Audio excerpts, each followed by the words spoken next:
tubabwira rero yuko dufite ibitabo bya Gikristo nkuko bisanzwe dukunze kubabwira, tubabwira ngo abamaze kubibona ibitabo twizeye yuko bikomeje kugenda bibafasha kunguka byinshi. Dufite ubuhamya bwinshi cyane yuko umuntu wari we wese wakoresheje kimwe mu bitabo byacu agenda hari byinshi yunguka atarazi. Imana rero ibahe umugisha. Dufite igitabo cy'itangiriro ku buryo bucukumbuye, gicukumbura ibyabaye mu gitabo cyose cy'itangiriro.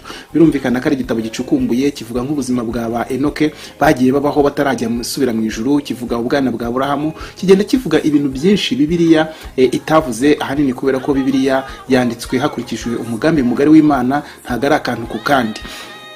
Imana rero ibaho umugisha. Nimba wifuza icyo gitabo uratwandikira kuri nimero igaragara muri description. Hanyuma nanone igitabo kindi cyitwa inkuru zitavuzwe zo mu buzima bwa Yesu, ni igitabo nacyo gicukumbura ibikorwa byose Yesu yakoze ariko ntibibashe kuba byakwandikwa mu butumwa bwiza. Impamvu nuko mbere na mbere Abisiraheli ntibari bwandike ibyo Yesu yakoze akiri umwana, kuko muri Isiraheli agaciro k'umuntu katangiraga kugaragara afite imyaka 30, cyane cyane imihamagaro y'ubuhanuzi n'indi yose yo gukorera Imana.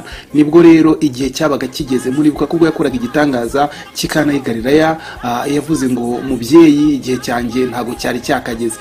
Byari hafi cyane iyo igihe cye cyo gutangira gukora, nicyo gitangaza cye cya mbere yagikoze habura iminsi mikeya cyane ngo yuzuze imyaka yemererwa kuvuga muri Isiraheli, kandi ibyo yavuzwe bikaba byakwandikwa. Bityo rero nkuko tubisoma mu butumwa bwiza bwa Yohana igice cya nyuma n'umurongo wa nyuma, haranditse ngo icyakora koko Yesu yakoze imirimo n'ibitangaza byinshi, nyamara ngibyo yakoze byose tugerageje kuba twabyandika ng'ibitabo byakwandikwa ntibyakwirwa mu isi. Icyo ni ikigaragaza yuko hari ibindi bintu byinshi Yesu yakoze ariko tutabashe kubona muri Bibiliya. Ibyo rero twabikubiye hamwe mu gitabo cyitwa inkuru zitavuzwe zo mu buzima bwa Yesu. Uragishaka uratwandikira kuri nimero iboneka hano muri description. Dufite igitabo ibyahishuwe na Kristo, ni igitabo gisobanura igitabo cy'ibyahishuwe igice ku gice, umurongo ku murongo.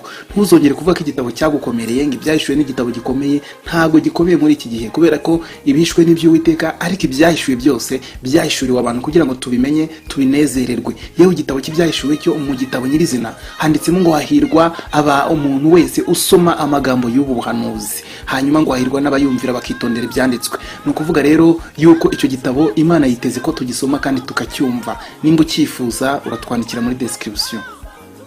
Dufite igitabo Omega iby'ibihe bya nyuma, ni igitabo cyigisha iby'ibihe bya nyuma, no kuvuga ibintu bigomba kubaho mu minsi y'imperuka kugeza ku ijuru nshya n'isi nshya. Ni igitabo gitangirira ku bimenyetso bigaragaza kugaruka kwa Yesu nuko byagiye bisohora, kigakomereza ku ngingo zikomakomeye cyane nko kugaruka kwa Yesu, kuzamurwa kw'itorero, intambara ya Harimagedoni n'ibindi, Antikristo n'umuhanuzi w'ibinyoma, byose birasobanuye mu gitabo Omega iby'ibihe bya nyuma. Ikaze rero nimba ucyifuza uratwandikira kuri nimero iboneka muri description y'iyi video.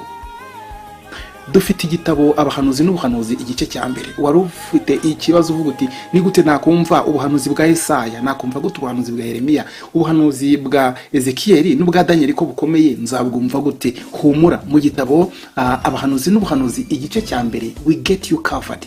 Twabikozeho byose, ndetse rwose ubasha kwiga kino gitabo mu buryo bwiza bucukumbuye buhuye n'amateka, nta kibazo na kimwe ugize, maze ugakora umurimo w'Imana kandi ufite ibitabo byiza byo kwifashisha. Dufite igitabo uko wabatizwa mu mwuka wera. Iki gitabo twacyanditse nyuma yo kubona yuko hari abakristo benshi baba mu matorero y'umwuka bakamara igihe kinini cyane gishoboka bafite amasezerano y'umwuka wera ariko ntibabatizwe mu mwuka wera. Tucyandika tukimara kugisohora, bamwe baratubwiraga bati ngiye maze imyaka 15, ngiye maze 13, ngiye maze 7, ngiye maze ingahe, bategereje iryo sezerano ry'umwuka wera. Ariko hagatanga mu gitabo harimo guidance, harimo ubuyobozi, harimo ubufasha intambwe ku ntambwe kugeza ubatijwe mu mwuka wera, nawe wakwakira Pentecote yawe hafa. Dufite nanone ikindi gitabo cyiza cyane cyitwa ibyakozwe n'intumwa. Ibyakozwe n'intumwa, igitabo cyacu kiracukumbuye cyane. Sinzi nimba hari umuntu wigisha isezerano rishya ariko akaba atarasoma igitabo cy'ibyakozwe n'intumwa dufite. Ubu maze guhomba ibintu byinshi cyane, kuko muri kino gitabo cyacu cy'ibyakozwe n'intumwa, reka nkubwire, uzasangamo amabaruwa ya Paulo yose asobanuye neza igihe yandikiwe, impamvu yanditswe. Uzasangamo n'ayandi mabaruwa y'ibanga ataboneka muri Bibiliya yera, amatorero yandikiraga Paulo kugira ngo Paulo abone uko yasubiza ariya mabaruwa dufite muri Bibiliya. Ayo mabaruwa niyo yagaragazaga ibibazo itorero ryari rifite. bityo iyo uri kwiga iki gitabo ugenda wumva neza imimerere iryo torero ryari ribayemo, hanyuma ukarushaho kumva izi nzandiko zose za Pawulo. Ntabwo twibagiwe inzandiko rusange, nazo ziri covered muri kino gitabo. Mbese bisa naho ari isezerano rishya mu buryo bucukumbuye. Igitabo byakozwe n'intumwa cyafashije abantu benshi cyane muri East Africa gukora umurimo w'Imana, cyane cyane wivuga butumwa no kunoza imyigishirize yabo y'ubutumwa bwiza mu isezerano rishya.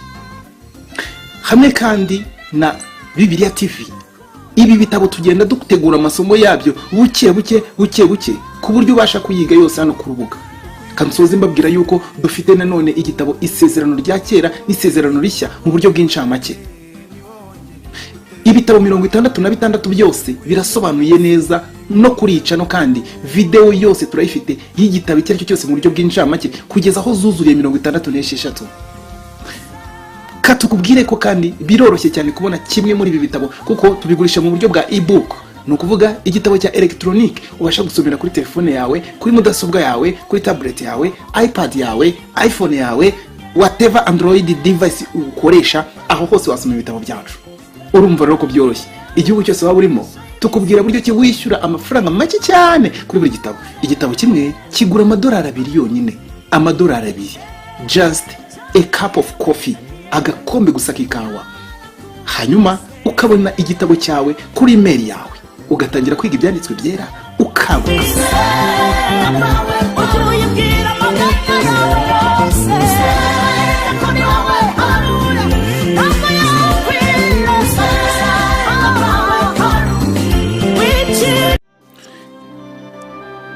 Nanone baratangira batwereka inkuru iriho hano ni inkuru ya Yozefu. Igihe kimwe hariho umuhungu wahuye n'ibibazo byinshi by'abavandimwe be. Izina rye ni Yozefu, ariko yari karosi. No kuvuga ngo umunsi umwe rero iwabo hari umunsi mukuru we. Ababyina barabyina ni kwa Yakobo mu rugo. Nanone Yozefu avinimwe n'abavandimwe benshi, ariko nyina ni Rasheli se ni Yakobo. Barabyina amashyi menshi cyane, amashyi menshi. Yewe vayo wegere sugukunda cyane mwana wanjye Yozefu. Wabyinnye neza muhungu wanjye Yozefu.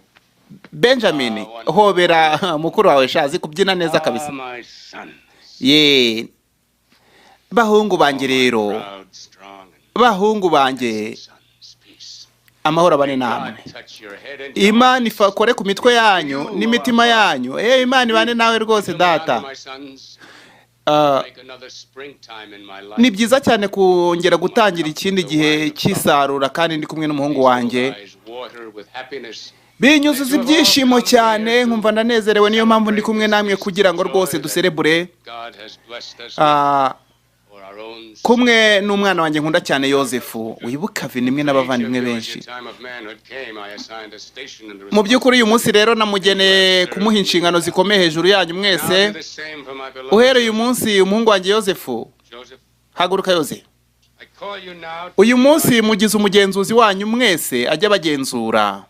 Mama, ahangaha rero nanone nta kuntu ishyari ritabaho.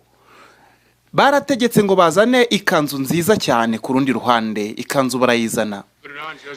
Mwambike Yozefu ikanzu. Iyi rwose ni ikanzu yawe ku giti cyawe. Kuki atari twebwe bahaye iriya kanzu? Iriya kanzu ishobora kuba iyanjye cyangwa iyawe, yatubera. Yewe wenge n'ubwa mbere mbonye iriya kanzu kuva ntavuka. Nanone abavandimwe baritegereza. Yozefu ari kugenda ashyirwa imbere na se. Icyubahiro cyahawe Yozefu ntago cyanesheje abavandimwe be. Iteka bahoraga bamugirira ishyari. Rwose ku bavandimwe be bumvaga ari ibintu bidashoboka. Niyo mpamvu rero batemeranyaga n'ibyo se yakoze. Nuko umunsi umwe baramuhamagara aho bari bateraniye. Murebe nawe akariya gahungu. Buri wese ntasakuze, ariko mumanze mumenye ko duteranijwe n'ibya karosi. Tubwire Yozefu. Ushatse kuba izo nzozi zavuye ku Mana? Yego. Mu by'ukuri nabonye imiba yanyu yikubita imbere y'umuba wanjye. Muramwumvishe? Ubwo ibyo avuga arabyemera, arabyizera. Urumva byongeye ko na data mukunda bashatse kuhita bamwicira aho ngaho. ntago dukwiye gutuma asubira kuri data. Ntago nizeye ibyo numvishe. Tumwice ndavuze ngo mumwice. Bose bakuyemo inkota. Yewe nanone Ruben arahaguruka. Nimureke dutekereze kuri ibi. Yozefu hano bari bamwishe birangiye. Tugiye kumushyira mu iriba ryashizemo amazi ryumye. Ibindi turaza kuba tubitekerezaho. Inkota zabo barazibitse nanone. Bose n'abashumba. Ariko ndamaraso yanyu. Bamushyize mu iriba ry'amazi ryumye ryakakamye. Urwango rwari urwango. Abavandimwe be baramwanze ariko Imana iramukunda. Imana yavuganye nawe kandi mu isezerano byagaragaraga ko igihe kimwe rizasohora. Uyu muntu umeze ngamiya mumukuye he? Muraho neza abavandimwe. Ubyukuri rwose naje ntekerezaho hari ibyo avuga. Mbese uyu muntu arashaka kugura Yozefu mu magambo makeya ibice 20 by'ifeza. Ngibi rwose arabifite. Ayo mafaranga surumva hagije. Amafaranga atagura n'agatama kazimiye. Ntago ntekereza ko ari amafaranga. Nyamara ariko byatuma Ruben yishima kuko Ruben ntashaka ko tumwica. Mu by'ukuri ariko mbafitiye nibi bindi bibiri by'umuvinyo, impu ebyiri zuzuye umuvinyo murarenza kuri 20 ndaba nabahaye. Yego nibwo harimo umuvinyo reka tubyemere. Sohokamo Yozefu. Yozefu sohokamo ubu tukugurishije muri Egiputa sha. Muramutwarana n'ikanzu mpuzama muzana iyo kanzu. Bamuziritse gutyo. Yewe Yozefu we. Tuzareba umwami uzabasha, uzaba umwami. Ubu mwami bwahehesha. Baramushinyagurira ngo yewe Yozefu dore uko bamujyanye muri Egiputa. Umutwaye nanone n'umucuruzi w'abacakara. Icyakora n'ukwicururiza abacakara ava muri Isiraheli rwose Kanana ho hose abagurisha muri Egiputa. Iyi kote turayimaziriza iki? Dushobora kuyishyiraho amaraso tugayishyira data akamenya yuko Yozefu yapfuye. Nibyo. Ubu nibwo buryo bwiza dukemuye rwose Ruben. Amaraso ataje ku biganza byacu. Nanone filime irakomeza. Ni filime ya Yozefu muri Egiputa. Ise yararize yamenye ko umwana we yapfuye. Ikanzu yarayiboneye n'amaso ye kandi ayibonye iriho amaraso. Nta kindi yari gukora. Yararize. Nkundi mubyeyi wese agahinda kari gakomeye ariko Yozefu yari yararose. Imana yari yaravuganye nawe ku mugambi w'igihe kizaza. Yewe mbwira kumbi cya kigabano gicuruzi gifite nabo kiba cyohereje hirya. Nyakubahwa nanone ndakwibuka rwose ukwezi gucize rwose ukuntu wari umuswa mu bintu by'urucuruzo. None uwiga cyane sha. You run quickly. Wiriga cyane ngo uyu ni mucuruzi yari yohereje. Yewe nimwitegereze. Nimujya mwese muhaguruke turebe dore nimwitegereza dore Farawo waraje. Dushobora gukorera n'amafaranga guturuka kuri bari abakiriya bari kuza. Yewe biriya ari n'amagare y'abacuruzi ari mu nzira. Bimeze bite? Uyu ni Farawo ni Potifari ari matembera. Abarinzi mujye imbere muducungira umutekano sha.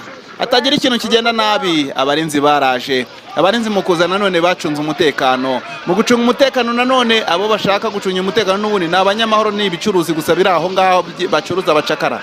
Yewe urashaka iki sheri wanje?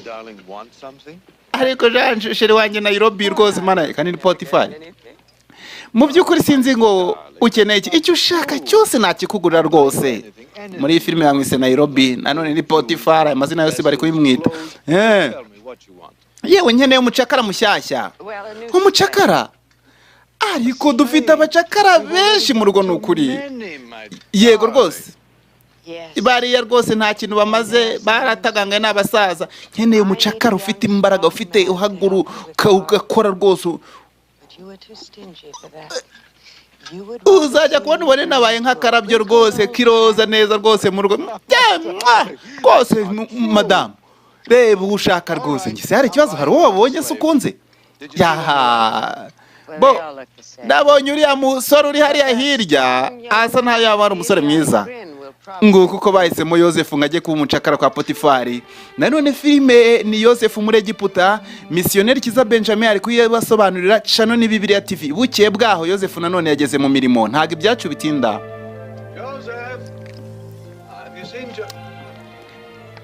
Yozefu mbese uraho sha? Yewe bisa naho ntabonye umwanya wo kujya mu mirima. Urebye icyateye ibihombo mu minsi ishize, twasabaye nk'abagikemura rwose. Ubu vuba aha ngaha ngo uraba wabikemuye? Yego cyane Yozefu, biranejeje n'ukuri kw'Imana. Mu by'ukuri buri kintu cyose ubu ufite igisubizo rwose, kandi cyo gukundira ingano zirimo ziyongera. Yamukuyeho nanone ikimenyetso cy'ubucakara babaga babambitse.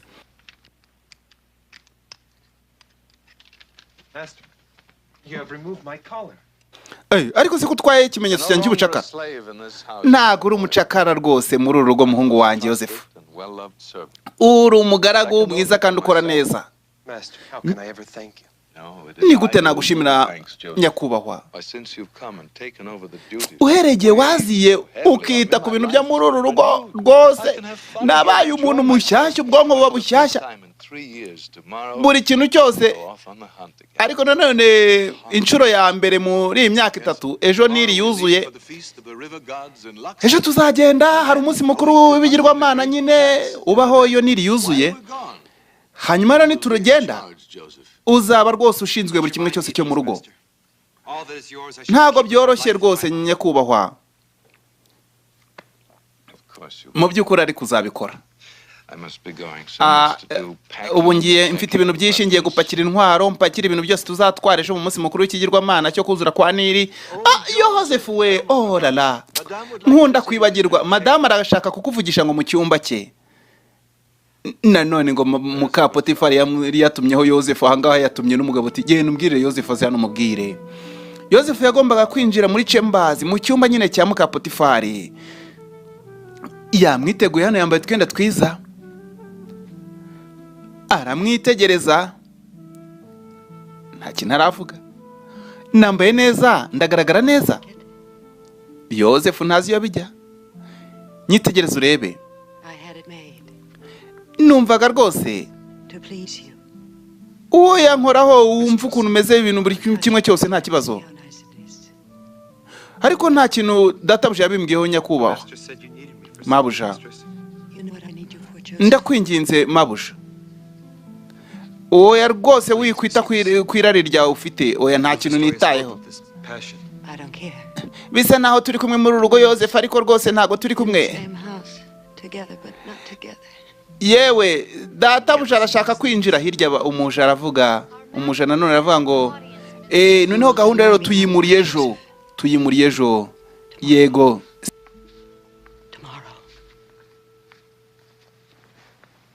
sebuja yaragarutse.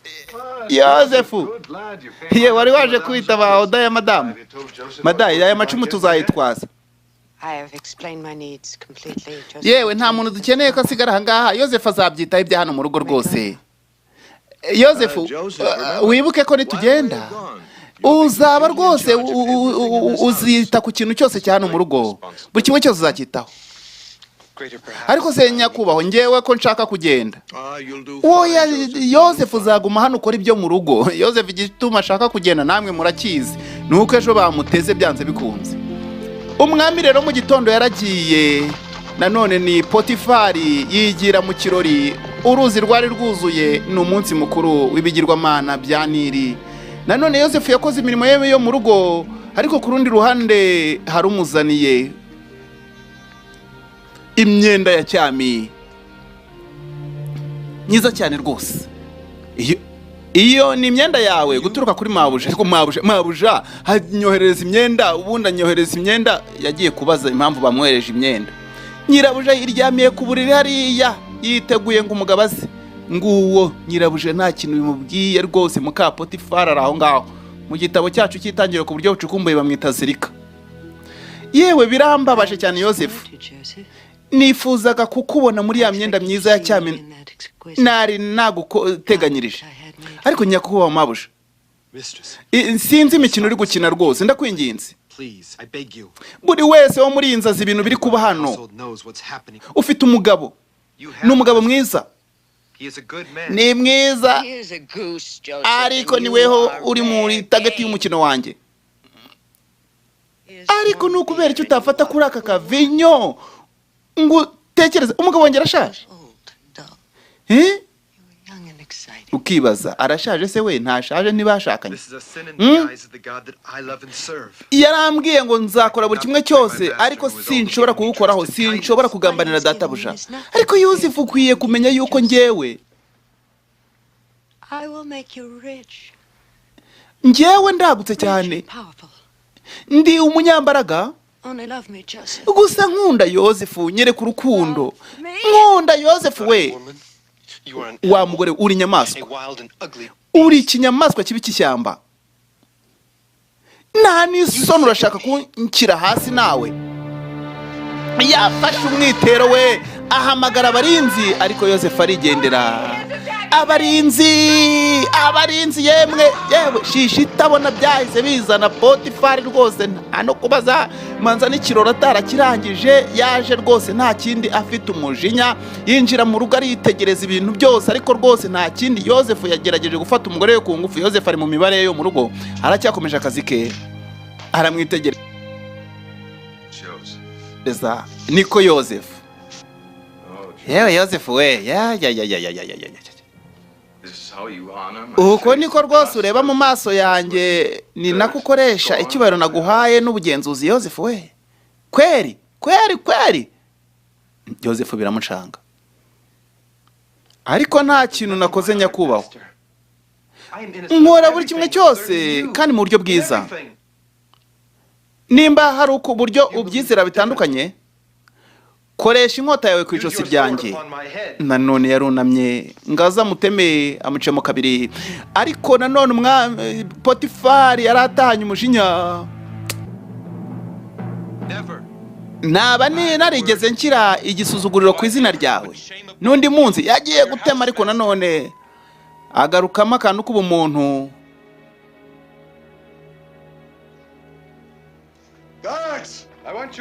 abarinzi nimushyire uyu mucakara muri gereza y'ibwami mutware mumukura aha ngaha ariko nta kintu na kibi nakoze byaba byiza rwose maze iminsi yawe isigaye muri gereza sha iminsi yanjye isigaye yose nkayimara muri gereza ibyacu ntibitinda gereza y'ibwami inkoni zabaga zivuza ubuhuha hari ahantu habi cyane Yozefu wirinze abahetsi bita abahetsi imbaho abagenda bakubitwa namwe murabizi inkoni zo muri Egiputa muri iki gihe Egiputa niyo yari itwaye isi yari ifite igisirikare gikomeye ifite bamwinjije batyo nanone muri gereza y'ibwami ngiyo hageraga watakazaga ibyiringiro yewe umuyobozi wa gereza cyabaga ari igikuke yewe niweho barakumbwiye ngo witwa Yozefu icyo kizina ni bwoko kira n'iriheburayo ni izina ry'iriheburayo ariko nanone biratangaje ukuntu wizewe mu mwanya muto wa mwana uri umuheburayo agahungu nkawe sha nago katinyuka ngo kari kupfa kumbwira katongeyeho ngo nyakubahwa avuga cyane ntaguza amazina yanjye sha nyakubahwa umuyobozi wa gereza hano nanone muri gereza icyakubwira ntushobora gutekereza ko agahungu gato ari kubona ari keza gafite ishyaka rwose kagerageje kuryamana na nyirabusha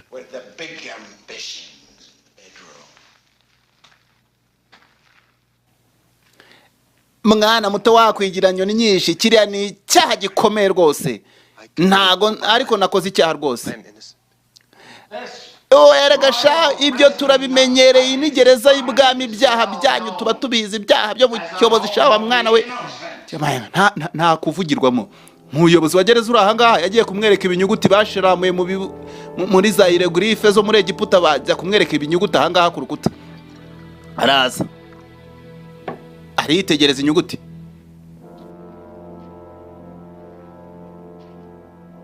yewe kagucanira umanza utareba sha yewe icyubahiro kuri Farawo wandikishije zino nyuguti.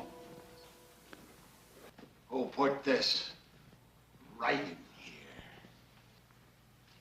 Nta byiringiro, There is no hope. nta no gutoroka, There is no escape. hari imibabaro gusa n'ibyago. Ahangaha nibyo byumvikana muri gereza. The endless hours. Nta byiringiro rwose. You piteous creature. Uko rwose uzajya usoma aya magambo ujye wibuka yuko ubuzima bwakwanze. Whenever you read these letters, know that the life has abandoned you. Nuko nyine ubuzima ngo bwarakwanze, nuko nguko niyo magambo, niyo siroga y'igereza y'ibwami kwa Farawo. Bamucishije aho ngaho kandi bahita bamujyana muri gereza. Yego, ntago mubisi twe twayoboye amagereza uherekera. Nubwo rwose byari bikomeye cyane nubwo Yozefu yavuganye n'Imana, ariko rwose iyi gereza nayo ntiyari imworoheye. Hari imibabaro myinshi n'uburwayi muri iyi gereza ya cyami. Nta buryo umuntu yari butoroke. Icyo wumvaga gusa ni amajwi mato yameze nk'ayo mu gikombe cy'igicucu cy'urupfu mabi y'ubwihebe, ku buryo rwose utagombaga kuba wagira ibyiringiro. And still, his prayers went unanswered. Come on!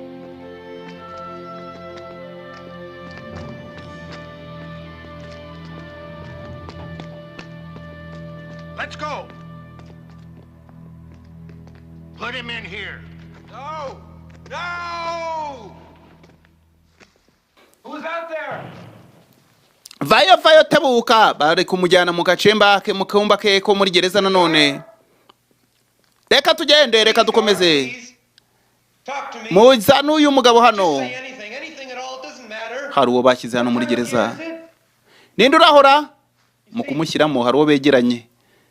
Hari uwo baringaniye, umwe hakurya undi hakuno. Yewe vugana nanjye. Nanone filime ni Yozefu muri Egiputa. Ezeja iryo jwi ryawe. Ndi umuheburayo ngewe. Nitwa Yozefu. Mu gihe kimwe nari nk'igikomangoma iwacu. Ariko nazanywe mu buryo rwose bw'akarengane, none ndi umucakara. Yewe data uje yanshinje icyaha ntakoze. Eja nanjye cyakubwira ukuntu nari ndi umuntu w'agatangaza. Kwa Farawo nanjye niko nari imeze. Nari ndi umukire wa muhungu we. Mu kintu cyose nari n'umukire, ariko rwose hakantu gato konyine kankubise hasi.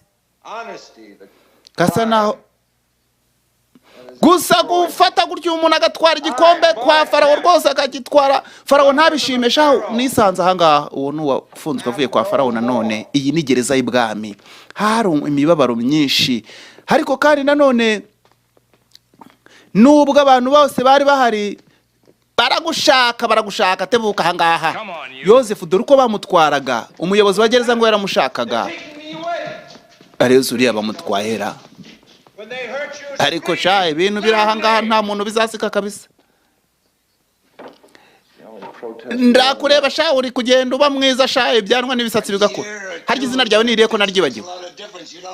Witwa Yozefu umuheburayo. Yozefu umuheburayo. Yego izina ryawe ni ryiza. Joseph the Hebrew. I don't remember your name so good. But I remember you can read. Only scribes Icyo nzi nuko uzi gusoma, twebwe twese nta muntu uzi gusoma. can read. Kandi abadogiteri nibo bazi gusoma, nta bandi babimenya batazi gusoma. None ureba bano bantu bose bafashwe n'icyorezo. Bafashwe n'icyorezo gikomeye. I'm not a physician, sir. Uyu munsi rero ngiye kukugira dogiteri, ariko ntago ndi dogiteri. Ntago nize ubuganga, sinize ibigutera inshinge. Uhereye uyu munsi ubaye dogiteri. I saw something like this in this. Ugiye kumanza umbwira icyorezo cyafashe bano bantu. Nyakubahwa, iwacu tukiri mu gihugu cyacu, mu by'ukuri rero hajyaga hatera ibyorezo bimeze nk'ibi ngibi, bikica abantu benshi cyane. Nzi uburyo babikoraga. Yego ibyo wakoraga iwanyu bakoraga bikore naha muri gereza. Ubaye dogiteri. ariko ndaza gukenera ubufasha basi.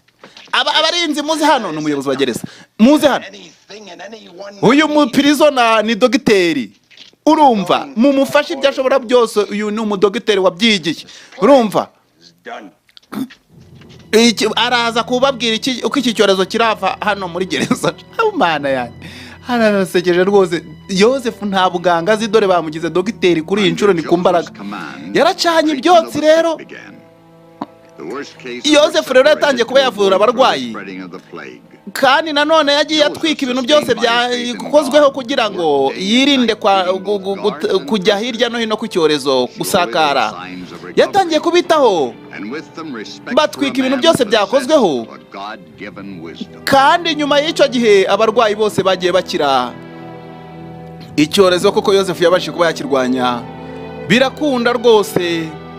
Hano Yozefu yahagaritse icyorezo muri gereza.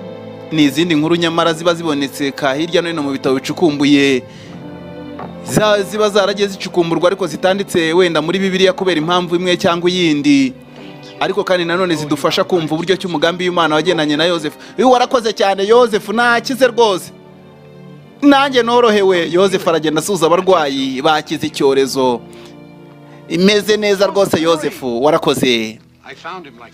Yozefu vayo wihute, hari undi urwo rwufashwe nonaha. Hari n'umurinzi hano yari yafashwe.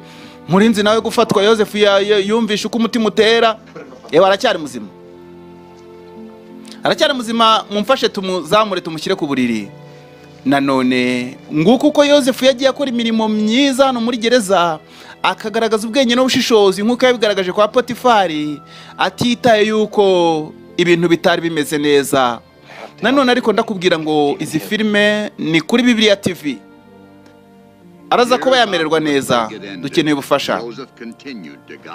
Muri icyo gihe icyago cyararangiye, bisa na izina rya Yozefu rimenyekanye, yungiriza umukuru wa gereza. Nanone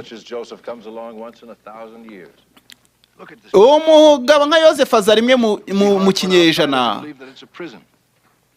Yewe biranagoye cyane kwizera ko Yozefu ari umunyururu rwose ari muri gereza. Yari yazanye nanone ibintu by'amaraporo. Amaraporo none kwereka hano umukuru wa gereza hano nawe ni umusirimu hariya, nimba yarapfuye ijisho uko ameze kose ni kuriya. Ku rundi ruhande hari uwo bafunze avuye ibwami, nimba yaraherezaga umwami. Ntago akunda kuvuga uriya. Tekereza ko amaze imyaka 2 hano atavuga, kandi ngo yakoraga kwa Farawo. Yozefu niwe muntu waryaga ruswa kurusha abandi bose mu bakozi bose ba Farawo. Nanone hano baratubwira Farawo rimwe na rimwe ahindura abanyapolitike guhinduka abantu basabiriza. Uracyasobanura inzozi Yozefu we? Rimwe na rimwe Imana ijya uburenganzira bwo kuzisobanura, rimwe na rimwe ituma abagaragu bayo babishobora. Nagize inzozi, nagiye kubona imbere yanjye mbona umuzabibu, mpita mbona nanone mfite igikombe. Nanone nagiye kubona mbona ikiganza cyanjye kirimo gikamura uwo muzabibu mu gikombe rwose, nuko mpereza Farawo igikombe cy'umuzabibu. Ndabizi noneho Farawo agiye kumenya uburenganzira bwawe cyangwa se agiye kumenya umumaro wawe. Nyuma y'iminsi 3 uhereye nonaha azakugarura nanone, wongera usubire mu kazi. Yewe cha bana yanjye, mu izina ry'Imana yawe y'Abaheburayo rwose wasanga mpiriwe. Nanone ngo yaramaze imyaka 2 atavuga, bakatubwira ngo Farawo yari yaragiye afata abantu bakomeye akabahindura abasabiriza, abapolitisiye bakomeye ngo bagahinduka abasabiriza. Nanone ku rundi ruhande Yozefu we muyobozi wa gereza niko. Yewe nanone urundi rugaryi rurahise kandi nta kintu kirahinduka. Kimwe nanjye narindi, yewe nanjye kera kimwe narindi muri gereza. Nageze aho mpagarika kwirwa mbara iminsi n'amezi igihe gishize. Ariko uriya mugabo uwo kwa Farawo rwose yagakwiye kuba yaranyibutse. Ariko ja niko, dore haciye imyaka 2 asubiye kwa Farawo, nta jambo ryo wari wumva. Uratekereza ko atakwibagiwe? Birashoboka ko yanyibagiwe. Yari inshuti yanjye ariko ntago yanyibagiwe. Ariko se iyo umuntu azamutse mu ntera yibagirwa buri kimwe cyose nushaka unyizere. Ni ukuri ntabwo uriya yanyibagirwa, ariko niyo yanyibagirwa Imana ntabwo yanyibagirwa. Nanone Yozefu yatekerezaga ko wa wundi yasobanuriye inzozi azamwibuka.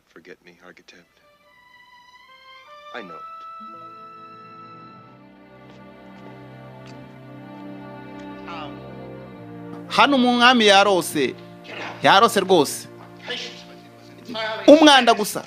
Mumaze iki mumfe mu maso. Bari bananiwe gusobanura inzozi ze. Nanone inzozi za Farawo zari zikomeye. Ku rundi ruhande barambwira gusa ibitabapfu bidafite ubusobanuro bwa nyabwo.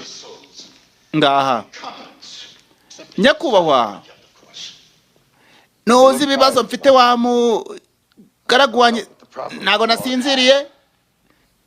Nagiye kubona mbona rwose inzozi hafi hano ya Nili, wagira ngo Nili iri mu bibazo. Ese nibyo byakubuje gusinzira? Oya, mu by'ukuri Farawo araharaganira. Ni inzozi gusa, inzozi zonyine. Ni inzozi za fake gusa, ibintu bimira ibindi yewe. Kandi nasinzira zikagaruka, none zisiga ziri no kunsanga mu ntebaho. Ni inzozi. None se abakonikoni bati bampaye ibitekerezo bitari byo, babimbwiye nanjye ubwanjye numva atari byo. Barimo bakinira ku nzozi zanjye kandi ziraza buri munsi, buri mwanya, buri munsi.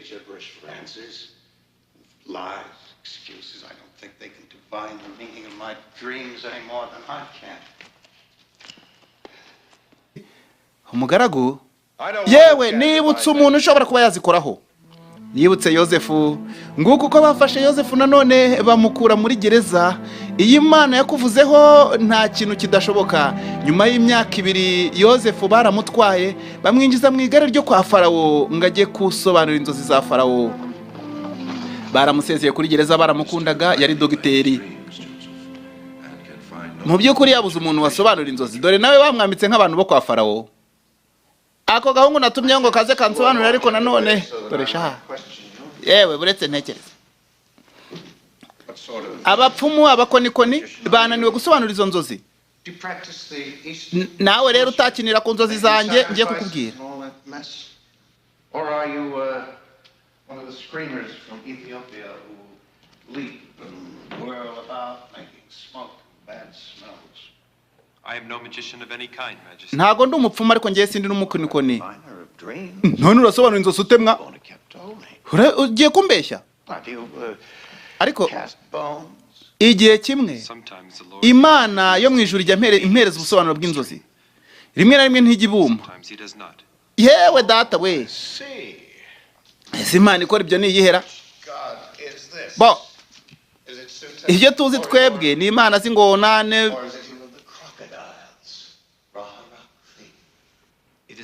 Ntago ari Imana yo muri Egiputa. Ni Imana idafite ishusho cyangwa se forme runaka. Ntago isa n'ibishushanyo. Ni Imana ireba byose, izi byose. Narinzi ko uri umumajisi. None nimba ushaka kumbeshya ukambeshya nk'abapfumu banjye.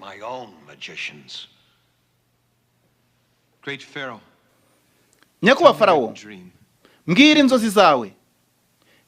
Ahari Uwiteka Imana agiye araza kumpa ubusobanuro.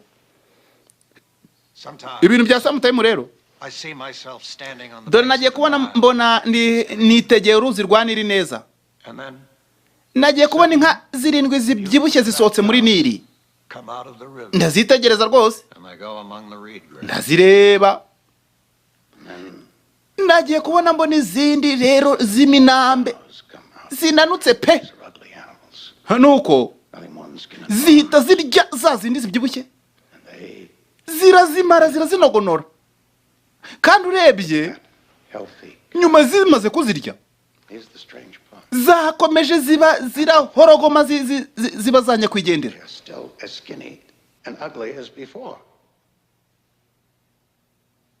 Forgive me what I must tell you, sire. God has made the meaning. ndakwinginze mbabarira kubw'ibyo ngiye gusobanura. Tell me then. Mbonye ubusobanuro buturutse ku Mana, ngaho bimbwiresha bimbwire. Hari icyo ubonye? For the Hari 7 icyo ubonye ra? years that come now, Imyaka 7 igiye kuza, Egypt shall be blessed. Egiputa izabona umugisha, izaba ifite ibiryo byinshi cyane. But the 7 years that follow, Ariko imyaka 7 izakurikiraho, we'll see the land ubutaka dry. buzumagara, There will be hazaba inzara y'akataraboneka. worse than any man Nta has muntu ever wigize ayibona. Farawo arumva. Uretse da, uyu mwana aravuga ukuri. Nibyo pe, kuko n'amasaka birahura na bya bindi by'amasaka ya mizande. That's the perfidy of fate. Urumva koko kubona ibiryo mu myaka 7 hanyuma inzara ikatunogonora mu yindi 7 koko.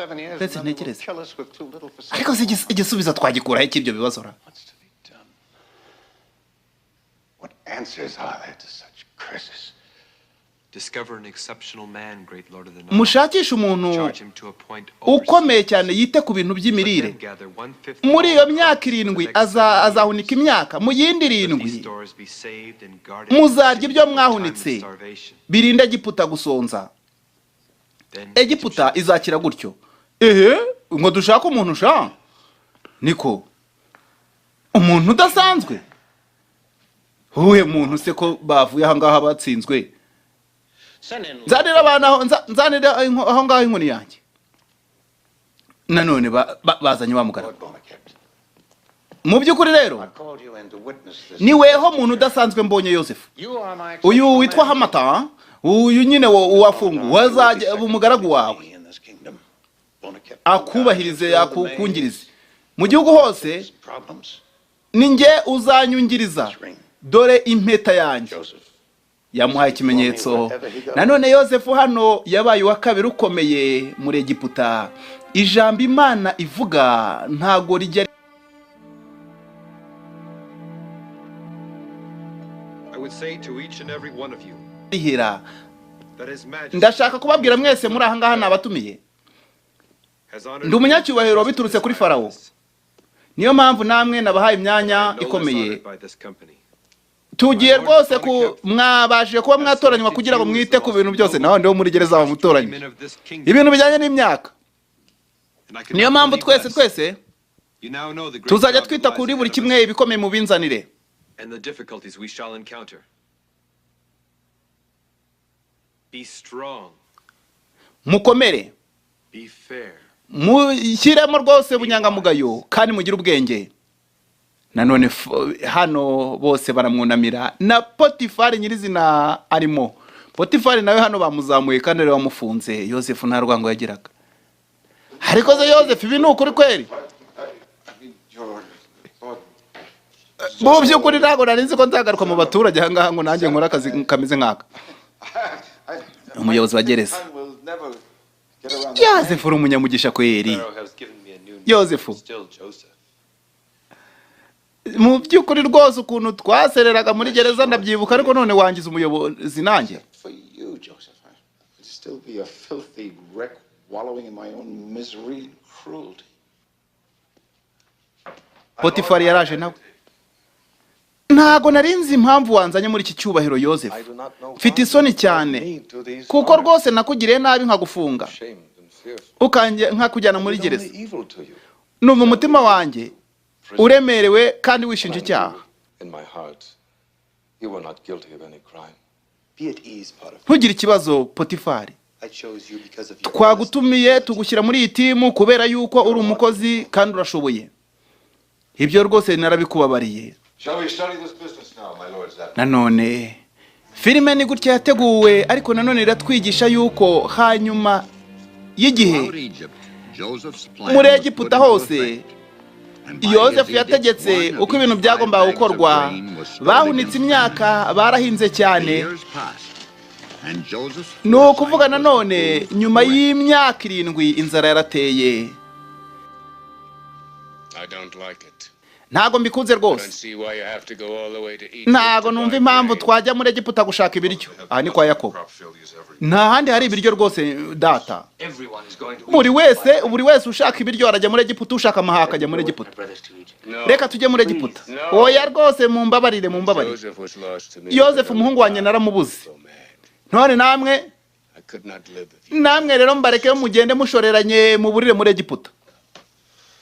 Kuri inshuro Yakobo yanze ko bajya guhaha muri Egiputa. Nyamara ariko iyi filime ishingiye ku gitabo cy'itangiriro, ibice bivuga kuri Yozefu mu buzima bwo muri Egiputa. Tujye dukunda gusoma Bibiliya, ariko kandi wifuza n'ibitabo birenzeho turabifite. Nanone ngaha abaje guhaha ni benshi. Yozefu umuyobozi mukuru yaraje. High Commission ngaha n'uw'icyubahiro yitegereje n'ibivandimwe bye bya kera. Muri bande mwebwe? We are brothers, my lord. Turi abavandimwe nyakubahwa, turi Abaheburayo. Turi bene Yakobo w'i Kanani. Arabitegereza, arabazi. Yewe barasakuza barayogayogana. Abahashyi baje guhaha imyaka muri Egiputa. Araje n'ibyegera bye ni Yozefu bisobanura kongeraho. Bariya bagabo mvuganye nabo, they are my brothers. N'abavandimwe banje. They are the past that I have ached to catch up with. Ndabibuka cyane. Nibo banyujije mu bibazo, none biragaragara ko inzara yageze iwabo. Bandi wambwiye bakugurishije mu bucakara. Reka nze mbafate. Potifari we ntagakina ngo nuguhita ajya kubafunga hafi aho ngaho. Mugumane ibanga ryanjye nshuti. Ntago bari bamenye na gatoya. Reka nze kureba nimba barabaye abantu b'abagabo cyangwa bagifite uburiganya. Nanone Yozefu byaramubabaje, ariko nanone yabonye abavandimwe bamujyanye mu bucakara.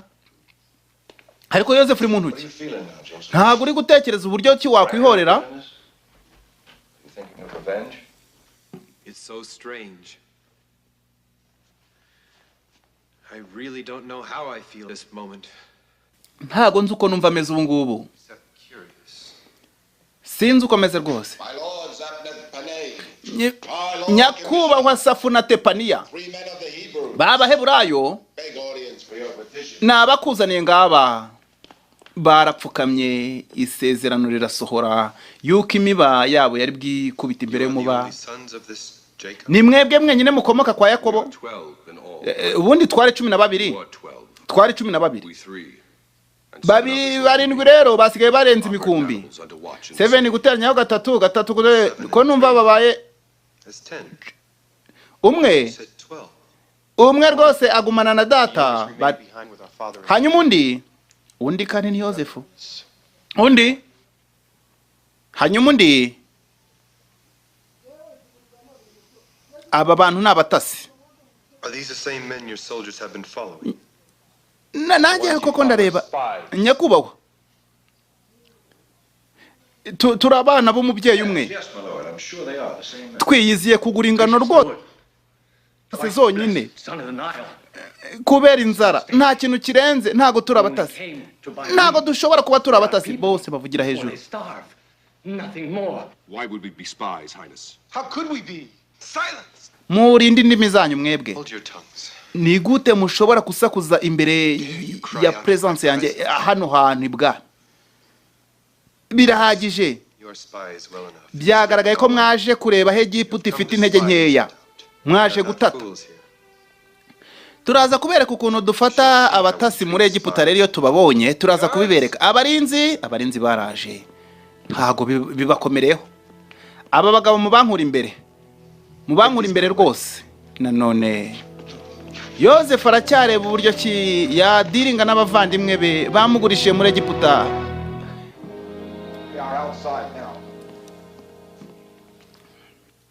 Yewe murekura abo bahungu, muratekereza iminsi 3 muri gereza ari abavandimwe banjye ari ikintu cyoroshye? Ariko ngenda ndatekereza niki cyababaho. Mubanzanira none nongere mvugane nawe.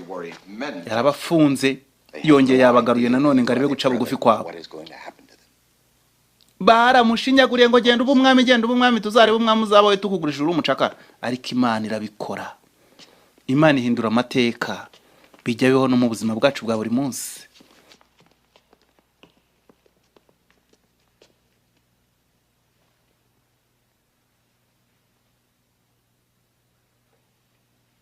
My Lord High Commissioner, my brothers and I have been locked away in jail these last 3 days. Our other brothers who guard our animals know nothing of what's happened to us. They have been informed. They too have been placed under guard. It is a terrible experience, is it not? Jail. Even a good jail. But of 3 days. Nyakubahwa rwose nyiri cyubahiro. Think of 12 years in dread. Abavandimwe banjye nanjye tumaze iminsi 3 muri gereza. Mighty Lord of Egypt. Urumva basigaye barinze imikumbi ntibazi nuko byagenze. Mu by'ukuri muri gereza murabona ari gereza nziza saho. Iminsi 3 itumye rwose mutitira mu gihe hari umuntu wamazemo imyaka 12 ariko akaba akomeye. Ibyo bintu rwose ntidushobora kubisobanura. Ibyo tubaza ntitubyumva. Ngiye kubaha uburenganzira bwo kuba mwakwereka yuko mutarabatasi muyibyiyerekane. Then when you return, you shall bring your youngest brother. Umwe ndamufata mufunge abandi babiri barasubirayo. If you do not, Hanyuma ni mugenda mukagaruka muzazana uwo murumuna wanyu bana na so. Nimutabikora uwo twafashe tuzamwica. Ngiye misemo rwose kwibera uwo nguwo uzasigara hangaha. Uwo nguwo uhisemo kuba hangaha ni mu mutware. Abo babiri mubajyane ku barinzi mubahe ibyo bahaha. Nanone ngayo nguko Yozefu yari afite buryo ki ari bubigenze. Ntago byari byoroshye. Tubabwira yuko ndashaka kumenya guhinduka baba barahindutse ni bagabo bwoko cy'ubungu. Ese baracyari abagabo b'indyarya? Ndashaka nanone cyane kurebana n'uwitwa Benjamin ni murumuna we bavindimwe kwa Rasheli. Mu by'ukuri se uratekereza yuko bazazana kwa karumuna kanyu? Nanone aho ngaho abataha baratashye. Ibyo bahashye barabihashye. Barakwereka ku rundi ruhande.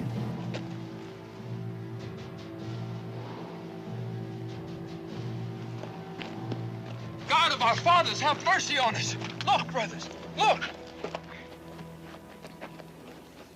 Imana y'impuhwe nyinshi yaduhaye ihirwe. This looks like the silver. Baritegereje. Iyi si silifara. There was a tear in one of the sacks. Aya ni amafaranga twaguze imyaka. These fell out. Mu by'ukuri ndayabonye nanjye yasanze mu mufuka. Twese ibyo twatanze bisa naho tubigarukanye. Nanone. It's too late to go back. Yewe twageze kure sinzi nimba twabasha gusubirayo. Mu by'ukuri tugiye rero bashaka kutwita abajura karabutaka. Reka tugere mu rugo tumanze tugere mu rugo hanyuma data Yakobo araza ko gufata umwanzuro w'icyo tugomba gukora. Oya rwose oya. Ntabwo nshobora kubyumva. Mana kucyuri gukora ibi ngibi.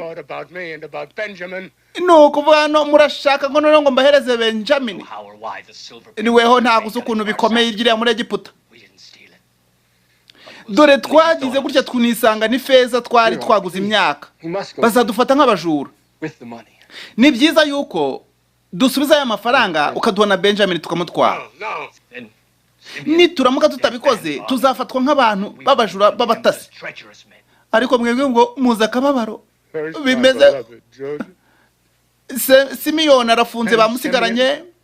Yozefu naramubuze murashaka no gutwara Benjamin. Ibyo murumva bishoboka? None uramukunda turabizi. Ngewe rwose ni nakuzanira Benjamin. Abana banje bose ndabaguhaye. Hari Rubeni yararahiye ariko ngo basubireyo bajyanye Benjamin. Nanone inzara yari ikomeye ntibyari byoroshye. Manza bari bugaruka bagarutse.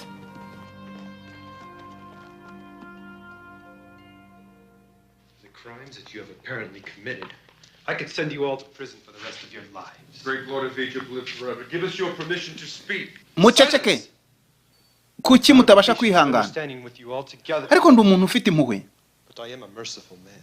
uretse weho uyu mwana I muto want you all to leave Egypt. arasigara aba umucakara wanjye Except you. oya pe oya rwose One man will remain and be my slave.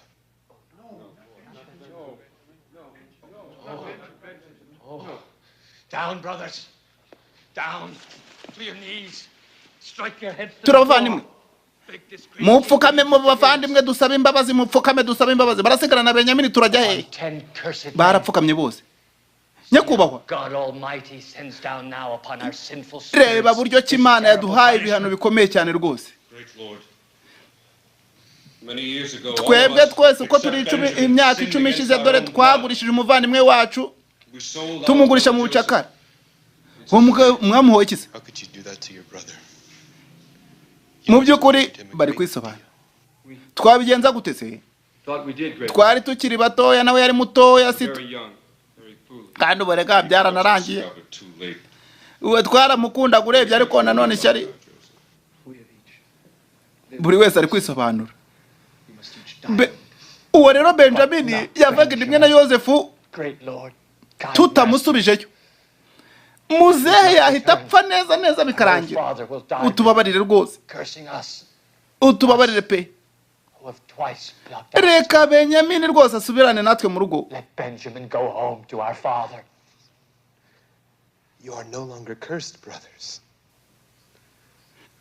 Joseph nta is kibazo restored. rwose bavandimwe Yozefu arabasha kuba yahembura umuryango wanyu ni njyewe yitwa Yozefu yewe niwe hose I'm the standing chief. ni njyewe All wa the muba others wari bow uhagaze down to imiba yanyu ikikubita imbere yawo ibi ni byo Uwiteka yavuze ni njye Yozefu stream. ni njye Yozefu dore inzozi zirasohoye ayiwe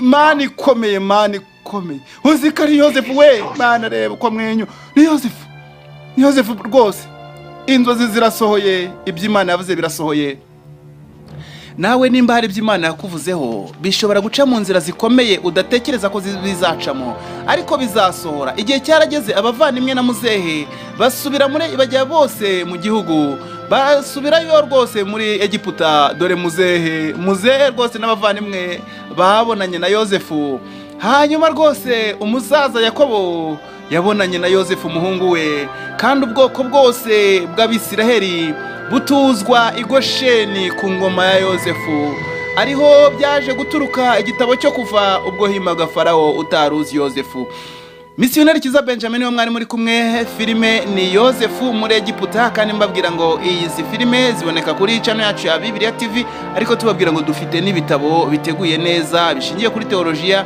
byigisha amasomo atandukanye ya Bibiliya ushobora rwose kubibona mu kanya katubasigiremo itangazo ryaho ushobora gukura ibyo bitabo uko wabibona ibyinshi biboneka mu buryo bwa ebook wabisoma nka PDF mu ma device koresha ya iPhone, iPad, tablet whatever hanyuma rero ugakomeza kunguka ubumenyi ariko dukorera umwami wacu mu bihe biheruka ibindi Imana iguhe umugisha ni missionnaire Kiza Benjamin naho butaha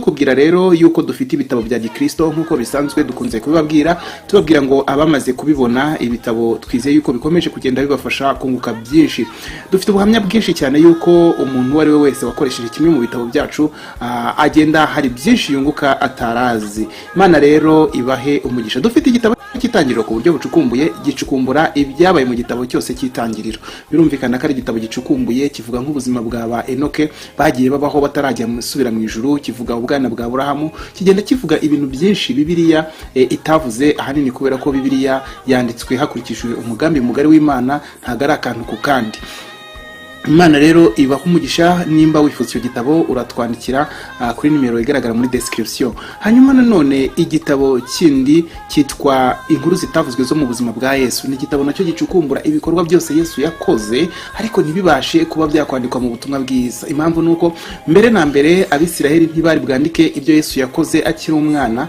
kuko muri Isiraheli agaciro k'umuntu katangiraga kugaragara afite imyaka 30, cyane cyane imihamagaro y'ubuhanuzi n'indi yose yo gukorera Imana. Nibwo rero igihe cyabaga kigeze, muribuka ko yakoraga igitangaza cy'Ikana y'i Galilaya, yavuze ngo mubyeyi igihe cyanjye ntago cyari cyakageze. Byari hafi cyane iyo igihe cye cyo gutangira gukora, nicyo gitangaza cye cya mbere yagikoze habura iminsi mikeya cyane ngo yuzuze imyaka yemererwa kuvuga muri Isiraheli, kandi ibyavuzwe bikaba byakwandikwa. Bityo rero nk'uko tubisoma mu butumwa bwiza bwa Yohana igice cya nyuma n'umurongo wa nyuma, haranditse ngo icyakora koko Yesu yakoze imirimo n'ibitangaza byinshi, nyamara ngibyo yakoze byose tugerageje kuba twabyandika ng'ibitabo byakwandikwa ntibyakwirwa mu isi. Icyo ni ikigaragaza yuko hari ibindi bintu byinshi Yesu yakoze ariko tutabashe kubona muri Bibiliya. Ibyo rero twabikubiye hamwe mu gitabo cyitwa Inkuru zitavuzwe zo mu buzima bwa Yesu. Uragishaka uratwandikira kuri nimero iboneka hano muri description. Dufite igitabo Ibyahishuwe na Kristo, ni igitabo gisobanura igitabo cy'ibyahishuwe igice ku gice, umurongo ku murongo. Ntuzongere kuvuga ko igitabo cyagukomereye, ngo ibyahishuwe ni igitabo gikomeye. Ntago gikomeye muri iki gihe, kubera ko ibishwe n'iby'Uwiteka, ariko ibyahishuwe byose byahishuriwe abantu kugira ngo tubimenye tubinezererwe. Yewe igitabo cy'ibyahishuwe cyo mu gitabo nyirizina handitsemo ngo hahirwa umuntu wese usoma amagambo y'ubu buhanuzi, hanyuma ngo hahirwa n'abayumvira bakitondera ibyanditswe. Ni ukuvuga rero yuko icyo gitabo Imana yiteze ko tugisoma kandi tukacyumva. Nimba ucyifuza uratwandikira muri description. Dufite igitabo Omega iby'ibihe bya nyuma, ni igitabo cyigisha iby'ibihe bya nyuma, no kuvuga ibintu bigomba kubaho mu minsi y'imperuka kugeza ku ijuru nshya n'isi nshya. Ni igitabo gitangirira ku bimenyetso bigaragaza kugaruka kwa Yesu nuko byagiye bisohora, kigakomereza ku ngingo zikomakomeye cyane nko kugaruka kwa Yesu, kuzamurwa kw'itorero, intambara ya Harimagedoni n'ibindi, Antikristo n'umuhanuzi w'ibinyoma, byose birasobanuye mu gitabo Omega iby'ibihe bya nyuma. Ikaze rero nimba ucyifuza uratwandikira kuri nimero iboneka muri description y'iyi video. Dufite igitabo Abahanuzi n'ubuhanuzi igice cya mbere. Wari ufite ikibazo uvuga uti ni gute nakumva ubuhanuzi bwa Yesaya, nakumva gute ubuhanuzi bwa Yeremiya, ubuhanuzi bwa Ezekiyeli n'ubwa Danieli ko bukomeye, nzabwumva gute? Humura, mu gitabo Abahanuzi n'ubuhanuzi igice cya mbere we get you covered. Twabikozeho byose, ndetse rwose ubasha kwiga kino gitabo mu buryo bwiza bucukumbuye buhuye n'amateka, nta kibazo na kimwe ugize, maze ugakora umurimo w'Imana kandi ufite ibitabo byiza byo kwifashisha. Dufite igitabo Uko wabatizwa mu Mwuka Wera. Iki gitabo twacyanditse nyuma yo kubona yuko hari abakristo benshi baba mu matorero y'umwuka bakamara igihe kinini cyane gishoboka bafite amasezerano y'Umwuka Wera ariko ntibabatizwe mu Mwuka Wera. Tucyandika tukimara kugisohora, bamwe baratubwiraga bati ngiye maze imyaka 15, ngiye maze 13, ngiye maze 7, ngiye maze ingahe, bategereje iryo sezerano ry'Umwuka Wera. Ariko hagatanga mu gitabo harimo guidance, harimo ubuyobozi, harimo ubufasha intambwe ku ntambwe kugeza ubatijwe mu Mwuka Wera, nawe wakwakira Pentecote yawe hafa. Dufite nanone ikindi gitabo cyiza cyane cyitwa Ibyakozwe n'Intumwa. Ibyakozwe n'Intumwa, igitabo cyacu kiracukumbuye cyane. Sinzi nimba hari umuntu wigisha isezerano rishya ariko akaba atarasoma igitabo cy'Ibyakozwe n'Intumwa dufite. Ubu maze guhomba ibintu byinshi cyane, kuko muri kino gitabo cyacu cy'Ibyakozwe n'Intumwa, reka nkubwire, uzasangamo amabaruwa ya Pawulo yose asobanuye neza igihe yandikiwe, impamvu yanditswe. Uzasangamo n'ayandi mabaruwa y'ibanga ataboneka muri Bibiliya yera, amatorero yandikiraga Pawulo kugira ngo Pawulo abone uko yasubiza ariya mabaruwa dufite muri Bibiliya. Ayo mabaruwa niyo yagaragazaga ibibazo itorero ryari rifite. Bityo iri kwiga iki gitabo ugenda wumva neza imimerere iryo torero ryari ribayemo, hanyuma ukarushaho kumva izi nzandiko zose za Pawulo. Ntabwo twibagiwe inzandiko rusange, nazo ziri covered muri kino gitabo. Mbese bisa na hari isezerano rishya mu buryo bucukumbuye. Igitabo Ibyakozwe n'Intumwa cyafashije abantu benshi cyane muri East Africa gukora umurimo w'Imana, cyane cyane wivuga butumwa no kunoza imyigishirize yabo y'ubutumwa bwiza mu isezerano rishya. Hamwe kandi na Bibiliya TV, ibi bitabo tugenda dutegura amasomo yabyo buke buke ku buryo ubasha kuyiga yose hano ku rubuga. kansoze mbabwira yuko dufite nanone igitabo Isezerano rya kera n'Isezerano rishya mu buryo bw'incamake. Ibitabo 66 byose birasobanuye neza no kurica no kandi video yose turayifite y'igitabo icyo cyose mu buryo bw'incamake kugeza aho zuzuriye 66. Katukubwire ko kandi biroroshye cyane kubona kimwe muri ibi bitabo kuko tubigurisha mu buryo bwa ebook, no kuvuga igitabo cya electronic ubasha gusomera kuri telefone yawe, kuri mudasobwa yawe, kuri tablet yawe, iPad yawe, iPhone yawe, whatever Android device ukoresha, aho hose wasoma ibitabo byacu. Urumva rero ko byoroshye. Igihugu cyose waba urimo tukubwira buryo ki wishyura amafaranga make cyane kuri buri gitabo. Igitabo kimwe kigura $2 yonyine, $2, just a cup of coffee, agakombe gusa k'ikawa. Hanyuma ukabona igitabo cyawe kuri email yawe, ugatangira kwiga ibyanditswe byera ukaguka.